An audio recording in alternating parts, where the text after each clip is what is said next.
අයිබෝන් කියලා පිළිගන්න ඔයගොල්ලෝ සියලුම දෙනාම SL Android YouTube channel එකට ඔයගොල්ලෝ එකතු වෙලා ඉන්නේ අපේ C programming video series එකේ 13 වන වීඩියෝ එකත් එක්ක. ඔයත් යුනිවර්සිටි ප්‍රොජෙක්ට්ස් එක්ක හිර වෙලාද? තනියම කරගන්න අමාරුයිද? එහෙනම් දැන්ම Codio Labs අපිට කතා කරන්න. අපෙන් ඔයාලට projects and assignments, programming projects, web development, UI UX and designs projects හරිම වෙලාවට පහසු මුදලට විශ්වාසවන්තව කරගන්න පුළුවන්. ඒ විතරක් නෙවෙයි. අපි ඔයාලට projects configure කරගන්න විදිය සහ project එක A to Z explain කරලා දෙනවා. එහෙනම් හිත ඉන්න නැතුව පහළ තියෙන WhatsApp number එකට දැන්ම message එකක් දාන්න. ඉතින් අපි කලින් වීඩියෝ එකේදී කතා කරා scanf function එක ගැන. ඉතින් වීඩියෝ එක පටන් ගන්න කලින් මම ඔයගොල්ලන්ට හැමදාම වගේ මතක් කරනවා කලින් කරපු වීඩියෝස් බලලා නැත්නම් අනිවාර්යෙන් මේ ටිකත් බලන්න. right. අපි අද කතා කරන්න බලාපොරොත්තු වෙන්නේ operators ගැන. එහෙනම් අපි වැඩි කතා නැතුව වීඩියෝ එකට යමු.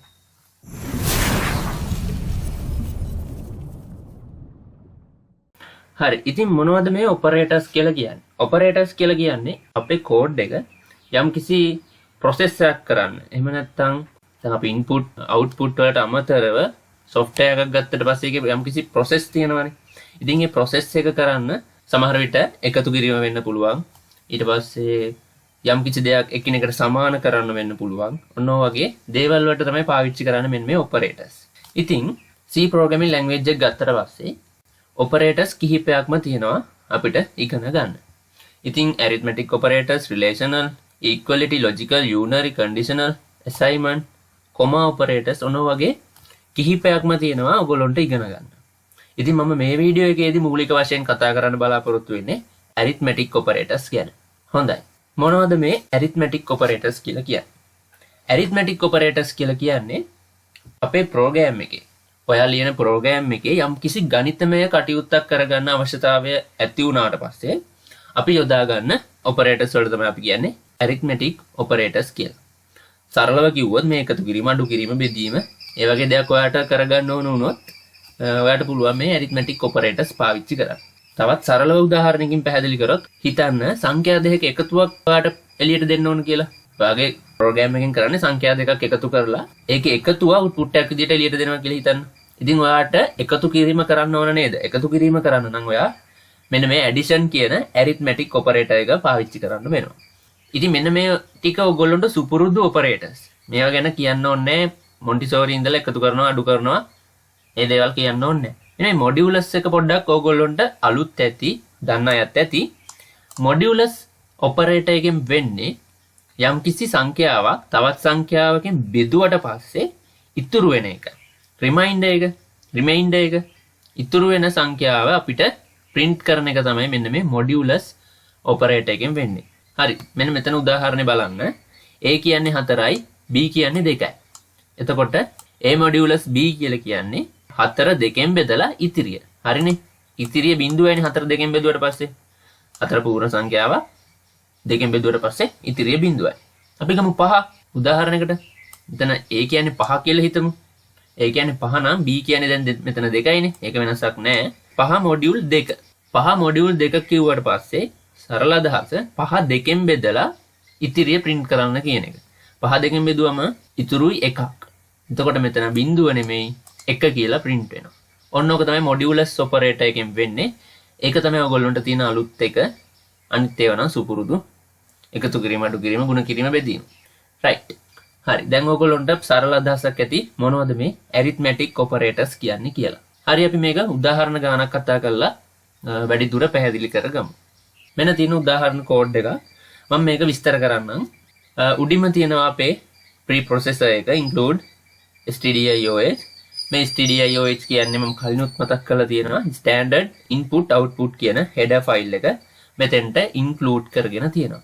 නැත්නම් අපිට input ගන්නවත් output එළියට දෙන්නවත් බෑ මේ header file එක නැතුව. හරි. ඊට පස්සේ අපේ main method එක එහෙම නැත්නම් main function එක int type එකෙන් හදලා තියෙනවා. ඊට පස්සේ main function එක මෙතන curly brace එකෙන් පටන් අරන් මෙතන curly brace එකෙන් ඉවර වෙනවා. හරි. ඒව ඔයගොල්ලෝ දන්න කාරණා. ඊට පස්සේ int data type එකෙන් ඒ කියන්නේ පූර්ණ සංඛ්‍යාමය data type එකෙන් variable හදලා තියෙනවා මෙතන a b add කියලා තියෙනවා sub කියලා තියෙනවා mul කියලා තියෙනවා div කියලා තියෙනවා mod කියලා තියෙනවා. හරි. variables කීපයක් මෙතන define කරගෙන තියෙනවා. එහෙම නැත්නම් declare කරගෙන තියෙනවා program එක පටන් ගන්න කලින්. ඊට පස්සේ a කියන variable එකට 4 කියන value එක මෙතන assign කරලා තියෙනවා. b කියන variable එකට 3 assign කරලා තියෙනවා. එතකොට මෙතන මොකද්ද කරලා තියෙන්නේ? a b එකතු කරලා add කියන variable එකට assign වෙනවා. මේ දේවල් ඔයගොල්ලෝ දන්නවා දැන්. මම කලින් වීඩියෝ වල කතා කරා variable ගැන, variable define කරන විදිය, ඊට පස්සේ value assign කරන විදිය, මේ දේවල් කතා කරා. ඊට පස්සේ මෙතන a ගෙන් b අඩු කරලා sub කියන variable එකට assign කරලා තියෙනවා. මෙතන මේ අඩු කිරීම සහ එකතු කිරීමට යොදාගෙන තියෙන්නේ arithmetic operators. arithmetic operators වල addition operator එක තමයි මෙතන යොදාගෙන තියෙන්නේ. මෙතන යොදාගෙන තියෙන්නේ subtraction. ඒ කියන්නේ අඩු කිරීම. ඊට පස්සේ මෙතන ගුණ කරලා, ඊට පස්සේ මෙතන බෙදලා, ඊට පස්සේ මෙතන මොඩියුල් එක අරගෙන තියෙනවා. මම මේ මොඩියුල් එක කියන්නේ මොකක්ද කියලා ඕගොල්ලොන්ට පැහැදිලි කරලා දෙන්නම්. හරි. ඊට පස්සේ printf function වලින් අපි ගත්තු උත්තර දැන් අපි යම්කිසි process එකක් කරලා answers ටික අරන් තියෙනවානේ. add කියන එකට answers එකක් අරන් තියෙනවා.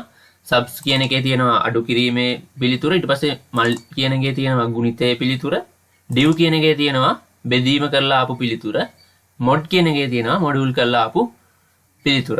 right. ඊට පස්සේ අපි printf වලින් print කරලා තියෙනවා. මේ printf ඔයගොල්ලොන්ට මේ අලුත් දේවල් නෙමෙයි මම මේවා කතා කරලා තියෙන්නේ. ඉතින් අපි control string එක ඇතුලේ දීලා තියෙනවා addition is කියලා. එයාට format specifier එකක් මෙතෙන්ට දාලා තියෙනවා. මෙතන තමයි අපි උත්තරේ පෙන්නන්න ඕන. ඊට පස්සේ double quotes මෙතනින් ඉවරයි. ඊට පස්සේ කමාව දාලා අපි variable එක pass කරලා තියෙනවා. ඒ වගේම තමයි දෙවනි පේලියේ subtraction කියලා මෙතනින් control string එක මෙතෙන්ට එනකන් තියෙනවා. මෙතනින් control string එක ඉවරයි. ඒකෙත් අපි integer type ගත්ත නිසා බලන්න මෙතන variable ඔක්කොම integer type, float වෙන දේවල් අදාළ නැහැ. ඉතින් integer types ගත්ත නිසා අපි d අකුරු තමයි හැමතැනටම දාලා තියෙන්නේ format specifiers විදියට. හරි. ඊට පස්සේ අපි පුරුදු විදියට කමාවක් දාලා control string එකෙන් පස්සේ අපි variable එක pass කරලා තියෙනවා. හරි. දැන් ඔයගොල්ලන්ට පැහැදිලි ඇති මේ program එක කොහොමද වෙන්නේ කියලා. මම මේක code blocks එකෙත් run කරලා පෙන්නන්නම්. මම මේ සම්පූර්ණ code එකම copy කරගෙන යනවා code block එකට. control shift n අලුත් file එකක් ගත්තා. අලුත් file එකක් අරගෙන මගේ code එක paste කරා. file එක save කරගත්ත මගේ කලින් folder එකේම මේ 4 වෙනි එක නිසා 4 කියලා මම දාලා file extension එක c කියලා දෙනවා. save කරා. right. මම මේක මෙහෙමම run කරලා පෙන්නන්නම්. මම වෙනදා කරනවා වගේ code එක ලස්සන කරන්න. ඒ කියන්නේ indentation මෙතන තියන්න යන්නේ නැහැ. වෙලාව යන නිසා. ඉතින් මම මේක run කරලා පෙන්නන්නම්. අපිට උත්තර වශයෙන් එන්න ඕන, එකතු වෙලා උත්තරේ එන්න ඕන, අඩු වෙලා උත්තරේ එන්න ඕන. එතකොට ගුණ වෙලා උත්තරේ එන්න ඕන, බෙදිලා එන්න ඕන. මේ විදිහට මොඩියුල් වෙලා උත්තරේ එන්න ඕන. අපි බලමු run කරලා. right. මෙන්න ආවා අපේ උත්තර ටික. a කියන්නේ 4යි, b කියන්නේ 3යි. 4යි 3යි එකතු කරාට පස්සේ 7යි. උත්තරේ හරි. a කියන්නේ 4යි, b කියන්නේ 3යි. 4න් 3ක් අඩු කරාට පස්සේ 1යි. ඒ ටික හරිනේ. ගුණ කිරීම බෙදීම ඔයගොල්ලෝ දන්නවනේ. ඊට පස්සේ mod එකේ a කියන්නේ 4යි, b කියන්නේ 3යි. ඒ කියන්නේ 4 mod 3. ඒ කියන්නේ 4 3ෙන් බෙදලා ඉතුරු වෙන්නේ කීයද කියලා print කරන එක තමයි මේ කරන්නේ. මෙතන අපිට පුළුවන් යම්කිසි සංඛ්‍යාවක් ඔයගොල්ලෝගේ maths වල උගන්වනවා ඇති.